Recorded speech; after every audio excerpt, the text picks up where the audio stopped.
Kanker paru-paru adalah kondisi yang serius dan dapat menyebabkan komplikasi fatal. Penyakit ini kerap disebut sebagai penyakit yang diam-diam mematikan dan bisa menyerang siapapun dengan berbagai faktor penyebab. Ketika Anda menderita kanker paru-paru, jelas bahwa Anda akan mengalami kesulitan bernafas karena pembentukan tumor di paru-paru. Meskipun begitu, kanker paru-paru merupakan salah satu jenis kanker yang paling bisa dicegah.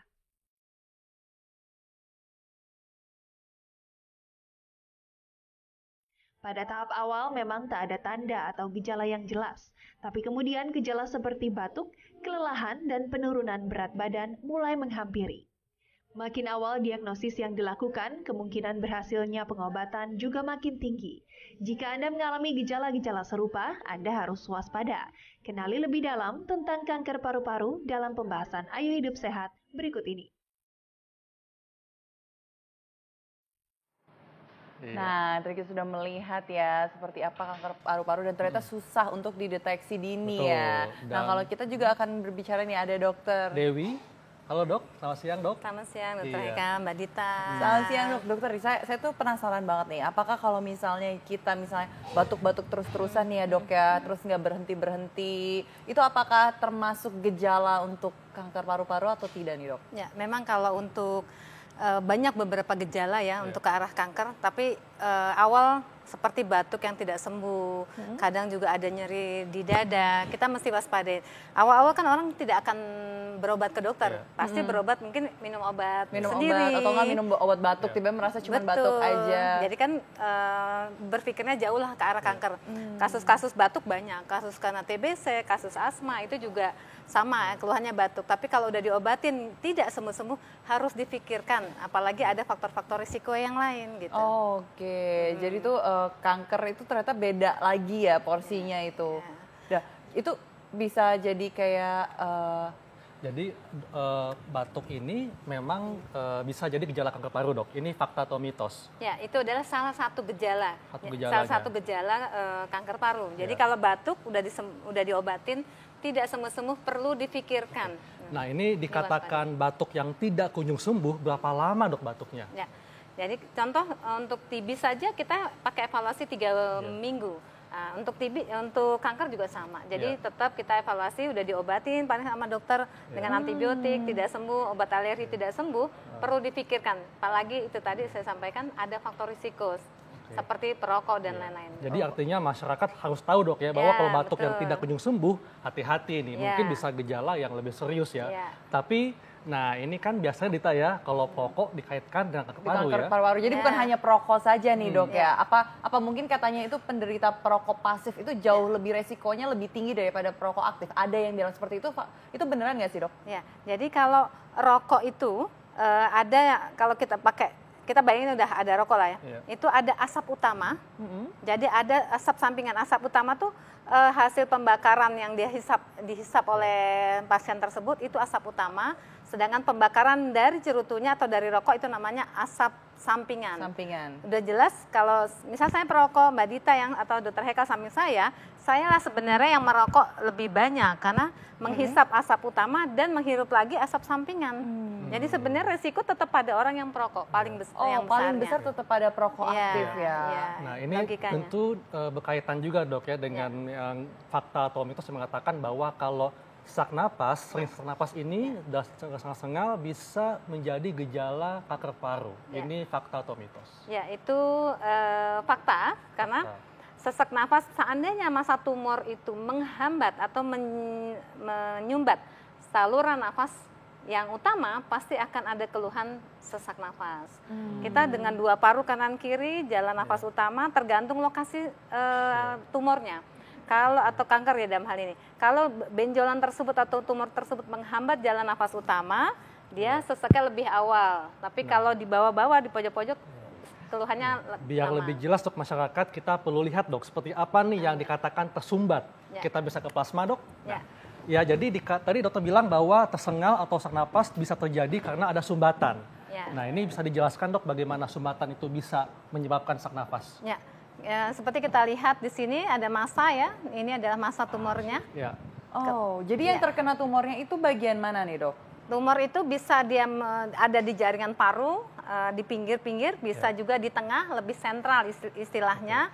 Nah, tergantung lokasi tumornya. Jadi bisa di mana-mana dari seluruh paru tersebut. Jadi tergantung lokasi sehingga menentukan kapan pasien itu mulai ada gejala, mulai muncul keluhannya dan gejalanya. Jadi tergantung posisi atau lokasi tumornya. Dan misalnya kalau kita lihat kalau misalnya ada terjadi sumbatan yang ada di tengahnya itu apa Dok? Saya kurang tahu. Ya, di saluran nafas utama. Saluran nafas utama itu juga mungkin. Itu termasuk kanker paru-paru juga. Iya.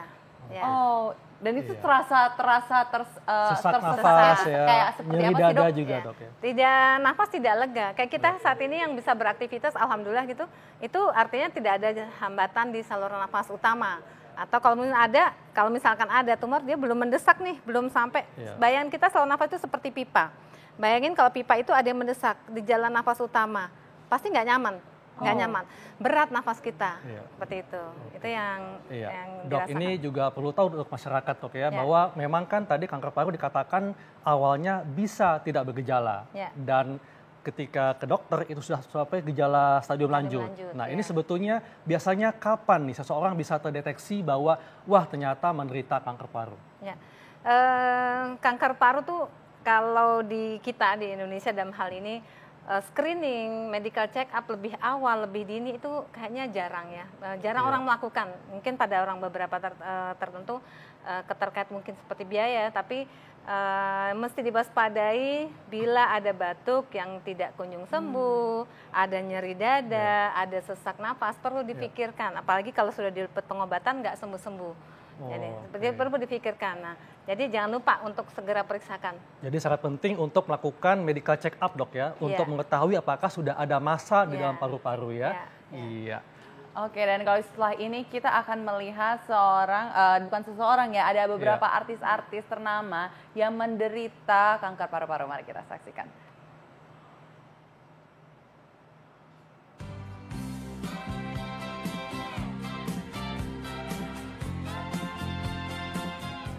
Kanker paru-paru merupakan jenis kanker paling mematikan yang mampu mengakibatkan kematian 3 juta nyawa tiap tahunnya.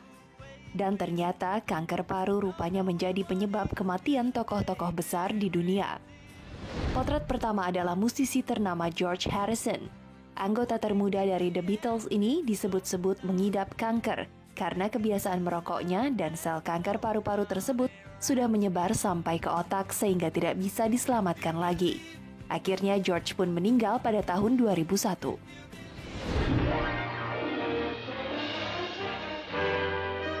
Selanjutnya ada kreator tokoh-tokoh kartun Walt Disney. Disney merupakan seorang perokok aktif sepanjang hidupnya. Pencipta karakter Donald Bebek ini akhirnya didiagnosis menderita kanker paru-paru dan ia menghembuskan nafas terakhirnya pada tahun 1966.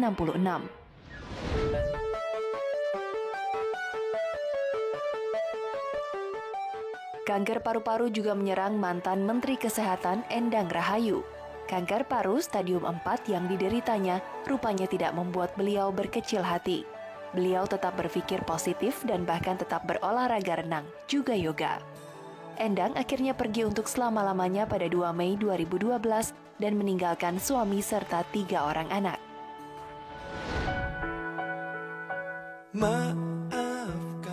Terakhir ada Chrisye, penyanyi legendaris Indonesia. Ganasnya kanker paru-paru yang gejalanya terlihat sejak 2005, rupanya sempat mereda karena kondisi pria bernama lengkap Krisman Syah Rahadi ini sempat membaik di tahun 2006. Namun sayangnya kesehatan pelantun seperti yang kau minta ini kembali memburuk dan ia akhirnya berpulang pada 30 Maret 2007 di rumahnya. Yang telah memasuki kehidupan. Jadi kanker paru ini menyerang tidak hanya perokok Dok ya, tapi juga mereka yang nggak tahu, yang mungkin nggak merokok, tahu-tahu terkena kanker paru. Ya, jadi kita bilang perokok pasif ya. Dan kalau misalnya Dok untuk mendeteksi kanker paru sendiri ini, apakah kita dengan melakukan CT scan atau ronsen itu kita juga bisa melihat apakah kita terkena kanker paru atau tidak nih Dok? Ya, itu tadi gunanya medical check up ya, untuk screening awal ya, deteksi dini istilahnya buat kita.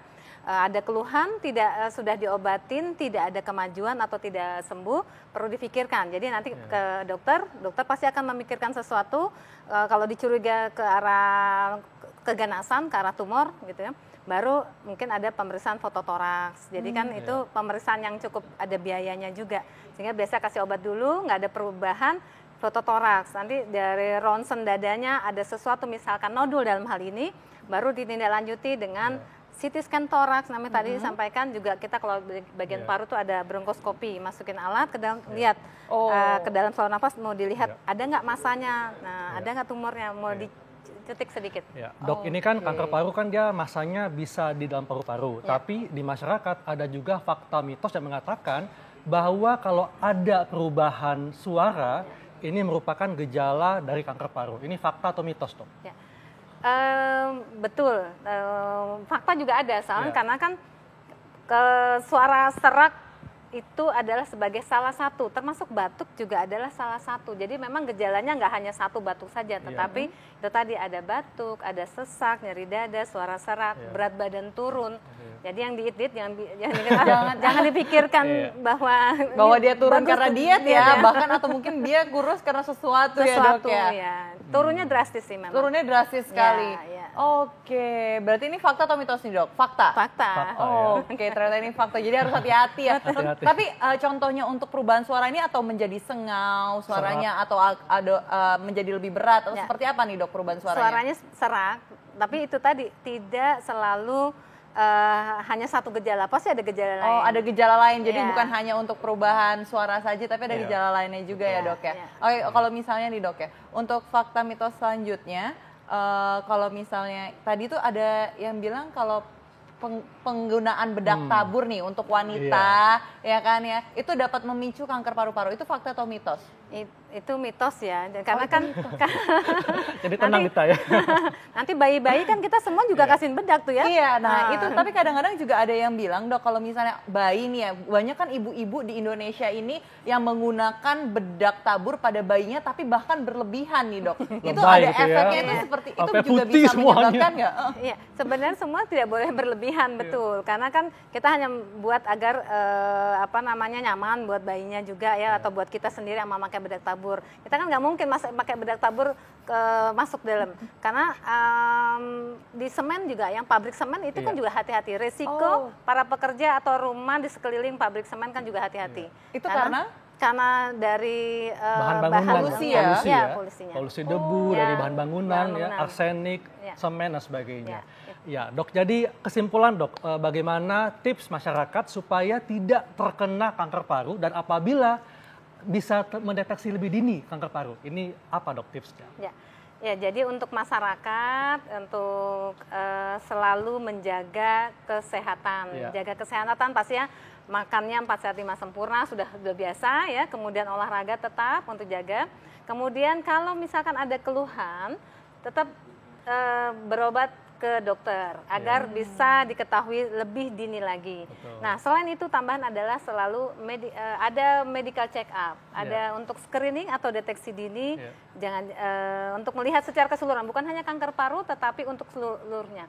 Masalah fungsi ginjal akan bisa tahu, fungsi hati terganggu atau tidak, itu semua gunanya medical check up. Dan tentunya hentikan kebiasaan tidak baik, Dok ya. Ya, jangan merokok. Tapi susah kayaknya untuk orang Indonesia ini karena kan banyak juga yang merokok. Memang tergantung niat ya. Tergantung niat. Mungkin mengurangi lebih dulu ya. Baik, Dok, terima kasih untuk penjelasannya, sangat manfaat sekali. Dan